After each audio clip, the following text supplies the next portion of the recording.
Hello welcome to my YouTube channel. ಇವತ್ತು ಮಾಡ್ತಾ recipe ಅಂದರೆ ಕೊಬ್ಬರಿ ಸಾಂಬಾರು. ಕ್ವಿಕ್ಕಾಗಿ ಒಂದು 20 ಮಿನಿಟ್ಸಲ್ಲಿ ಮಾಡಿಬಿಡ್ಬೋದು.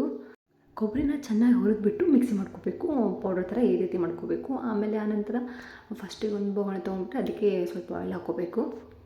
ಆಯಿಲ್ ಕಾಯ್ದ ನಂತರ ಅದಕ್ಕೆ ಸ್ವಲ್ಪ ಕರಿಬೇವು, ಆಮೇಲೆ ಈರುಳ್ಳಿನ ಸಣ್ಣಗೆ ಕಟ್ ಮಾಡಿಬಿಟ್ಟು ಮಿಕ್ಸಿ ಹಾಕ್ಕೋಬೇಕು. ನಾನು ಆಲ್ರೆಡಿ ಮಾಡಿಟ್ಕೊಂಡಿದ್ದೀನಿ, ಅದನ್ನು ಹಾಕಬೇಕು. ಅದು ಹಾಕ್ಬಿಟ್ಟು ಚೆನ್ನಾಗಿ ಹಸಿ ವಾಸ ಹೋಗೋ ತನಕ ಚೆನ್ನಾಗಿ ಫ್ರೈ ಮಾಡ್ಕೋಬೇಕು. ಫ್ರೈ ಮಾಡ್ಕೊಂಡ ನಂತರ ಒಂದು 2 ಮಿನಿಟ್ಸ್ ಬಿಟ್ಟು ನಾನು ಕೊಬ್ಬರಿನ ಏನು ಮಿಕ್ಸ್ ಮಾಡಿರ್ತೀವಲ್ಲ ಅದನ್ನು ಹಾಕಬೇಕು. ಅದನ್ನು ಹಾಕ್ಬಿಟ್ಟು ಚೆನ್ನಾಗಿ ಫ್ರೈ ಮಾಡಬೇಕು. ಒಂದು 10 ಮಿನಿಟ್ಸ್ ಫ್ರೈ ಮಾಡಬೇಕು ಚೆನ್ನಾಗಿ.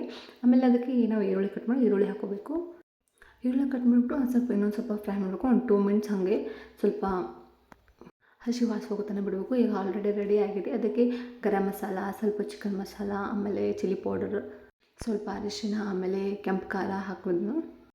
ಹಸಿ ವಾಸ ಹೋಗೋ ತನಕ ಚೆನ್ನಾಗಿ ಫ್ರೈ ಮಾಡಬೇಕು. ಫ್ರೈ ಆಗಿ ಒಂದು 2 ಮಿನಿಟ್ಸ್ ಬಿಟ್ಟು ನೀರು ಹಾಕೋಬೇಕು. ನಿಮ್ಗೆ ಎಷ್ಟು ತಿರುಗಬೇಕು ಅಷ್ಟು ನೀರು ಹಾಕೋಬೇಕು. ಅತಿ ತಿರುವಾದರೆ ಸರಿ ಅನಿಸಲ್ಲ ಸಾಂಬಾರು. ಸ್ವಲ್ಪ ಗಟ್ಟಿನೇ ಇರಬೇಕು, ಅಂದರೆ ಚೆನ್ನಾಗಿ ಟೇಸ್ಟ್ ಕೊಡುತ್ತೆ.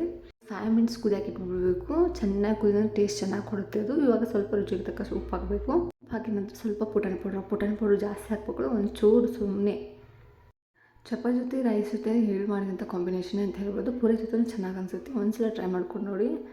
ಒಂದು 5 ಮಿನಿಟ್ಸ್ ಚೆನ್ನಾಗಿ ಕುದಿ ಬರಬೇಕು. ಅದು ಕುದಿ ಬರೋದ್ರಿಂದ ಚೆನ್ನಾಗಿ ಟೇಸ್ಟ್ ಕೊಡುತ್ತೆ. ಚಪಾತಿ ಮತ್ತು ಎಗ್ ಆಮೇಲೆ ಈ ಸಾಂಬಾರಿದೆ ಸಾಕು. ಸೇಮ್ ಚಿಕನ್ ಸಾಂಬಾರು ಥರನೇ ಟೇಸ್ಟ್ ಕೊಡುತ್ತೆ. ಚೆನ್ನಾಗಿ ಈ ರೀತಿ ಕುದಿ ಬರೋ ತನಕ ಬಿಡಬೇಕು. ಒಂದು 5 ಮಿನಿಟ್ಸ್ ಕುದಿಬೇಕು. ಚೆನ್ನಾಗಿ ಕುದಿದ್ರೆ ಟೇಸ್ಟ್ ಬರೋದು. ನೋಡಿ ಈ ರೀತಿ ಆಗಿದೆ. ಚಪಾತಿ ಜೊತೆ ಅಂತೂ ಮಸ್ತ್ ಟೇಸ್ಟ್ ಕೊಡುತ್ತೆ. ಇಷ್ಟ ಆದರೆ ಲೈಕ್ ಮಾಡಿ, ಶೇರ್ ಮಾಡಿ, ಕಮೆಂಟ್ ಮಾಡಿ, ಹಾಗೆ ಸಬ್ಸ್ಕ್ರೈಬ್ ಮಾಡೋದನ್ನು ಮರಿಬೇಡಿ.